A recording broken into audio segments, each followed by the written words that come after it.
The way Bungie tests involves everyone. The artist is testing by running the game and adding new textures to it. Designers testing the game by adding a new vehicle or tweaking the raid.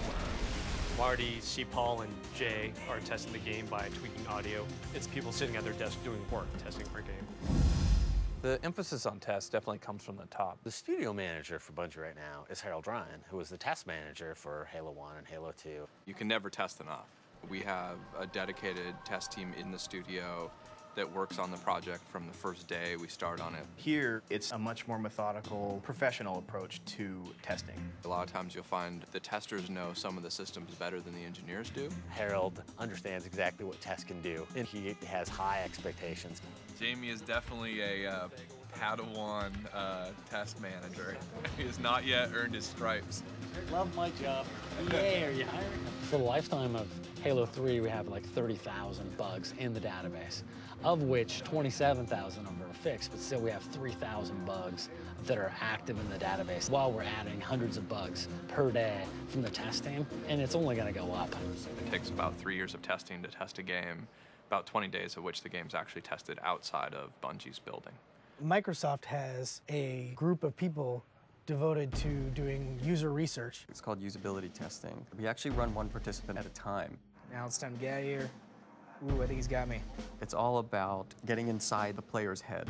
The whole user research team is a bunch of PhDs in psychology that sort of map out people's experience. We're looking at how the user feels about this level or that level of that vehicle. I like how smart these things are. It doesn't do the same thing over and over again. There's a completely different experience for a designer actually watching other people play the game. I think I need to go in that cave. Okay. Everybody, nope. Being able to stand there with a notepad and just write things down is just totally invaluable. Even though there's one-way glass in between us and them, you still have to be careful, because if you laugh too loud, it goes right through the glass, and then they can tell that you're laughing. I want to welcome you guys for today's playtest session. We're not testing you guys, we're testing the game. The other kind of testing that we do is called play testing, and that's where we try and get a broader sample. When you get 80% of the people with some type of problem, well, then you know you have more of an issue. I take them very seriously, but our playtests are incredibly painful. I've seen people get stuck in one encounter for 10 minutes.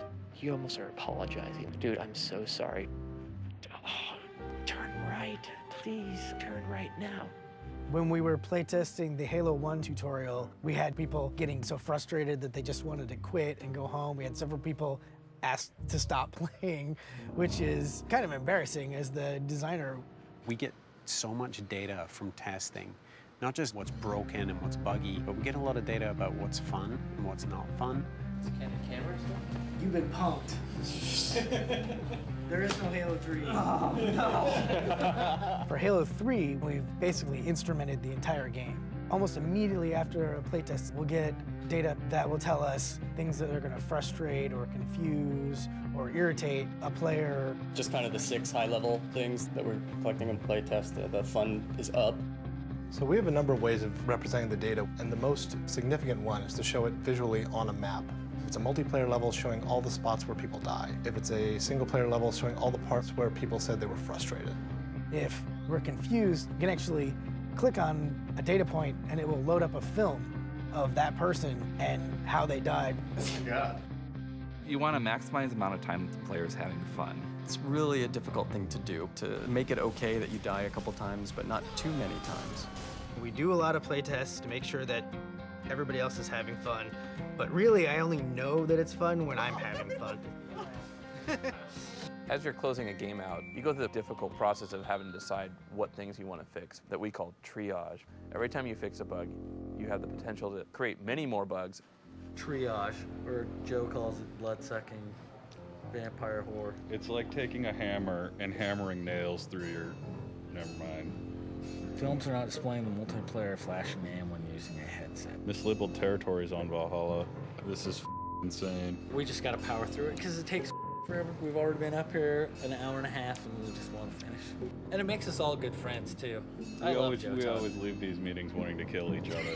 Exactly. I like you though. I don't like that guy, but I like you. A lot of times, design and test are sort of at loggerheads. The artists and designers are never done. There's always one more thing that could tweak. We just need to figure out how to get more reinforcements and more waves, add more cover. You're just shoveling in content, and it's very difficult to keep it bug-free. Sometimes new code slips in that we don't know about, and that causes me to be a little bit less smiley face. We're like, what?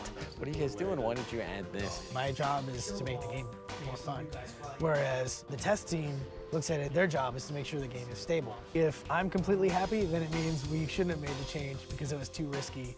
And if test is completely happy, then we probably aren't making enough changes. But if we're both sort of unhappy, that's usually the best state. If the developer guys didn't put bugs in, we wouldn't have jobs. But luckily enough, the dev guys put a couple bugs in there, and I feel like I have the best job security of the bunch. Once again. We take a lot of effort to make sure the game is stable, that the game is fun, and that at least 90% of the people out there, they'll have a good time playing it. There are a couple of crashes that we won't be able to figure out that we'll blame on solar flares or space aliens. As long as the game doesn't set your house on fire, all the imperfections, I'm perfectly fine with it going out the door. You never want to let it go. You always want to iterate on it. But if we really believe it's not ready to go out the door, it won't go out the door.